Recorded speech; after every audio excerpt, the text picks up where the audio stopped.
నమస్తే అండి. నమస్తే సార్. ఏం పేరు మీ పేరు? నాగరాజ్. ఏ జిల్లా, ఏ మండలం? బళ్ళారి జిల్లా, బళ్ళారి తాలూకా రూపనగుడి గ్రామం. మీరు ఈ మిరప తోటలు వేసే రంగంలో ఎన్ని సంవత్సరాల అనుభవం ఉంది మీకు? మాకు ఇప్పుడు 15 ఏళ్ళ నుంచి అనుభవం ఉంది. 15 సంవత్సరాల నుంచి. ఎక్కువ ఏ వెరైటీలు వేస్తారండి? ఈ డెవలప్డ్ సిజెంటా, రబ్బీలు. ఓకే. ఇప్పుడున్న ప్రాబ్లం ఏంది అసలు మిరప తోటలలో? ఇప్పుడు నల్లి, దోమ పురుగు, నల్లి భారీ పురుగు ఉంది సార్. భారీగా ఉంది. దానివల్ల కొసలు మాడిపోతున్నాయా? మాడిపోతున్నా సార్. అవునా? మాడిపోయినాయి కూడా. ఓకే. ఇప్పుడు రీసెంట్గా ఏ కాంబినేషన్లో మందు కొట్టారు మీరు?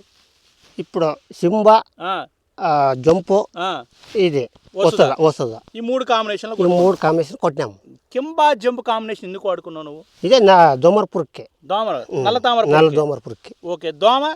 దోమ సైతే తెల్లదోమ పోయింది, అంత పోయింది సార్. అంత పోయింది. ఇప్పుడు నీ దాంట్లో కొసలు మాడుతున్నాయా? లేదు సార్. ఇప్పుడు ఇంత ముందు ఉందా? అంతకు ముందు మాడుతుంది సార్. ఈ కింబాను జంప్ కాంబినేషన్ లో కొట్టిన తర్వాత అప్పటి నుంచి మాడు సార్. మాడు ఎలాంటి వచ్చింది? క్వాలిటీ ఎలా వచ్చింది? క్వాలిటీ బాగా రిజల్ట్ బాగా వచ్చింది సార్. బాగానే వచ్చింది. కొసల మాటం ఏమైనా ఉందా? లేదు సార్. ఇప్పుడు నల్ల తామర పురుగు ఉందా? నల్ల తామర సెట్ లేదు సార్. లేదు. ఒక చెట్టులో మీకు పూతలో నల్ల తామర పురుగు ఉంటుంది కదా, దాన్ని చూపియండి సార్. మీకు ఉన్నది ఉండే ముందు సార్ చచ్చిపోయింది. దేని వల్ల అంటావు ఇదంతా? దాని ముందు దేనివల్ల? కింబా జంపు వస్తుందా? మరి వస్తుందా ఎందుకు కొట్టినా నువ్వు?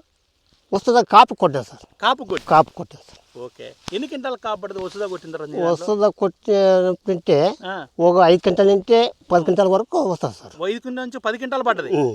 ఫలితం బాగా వచ్చింది.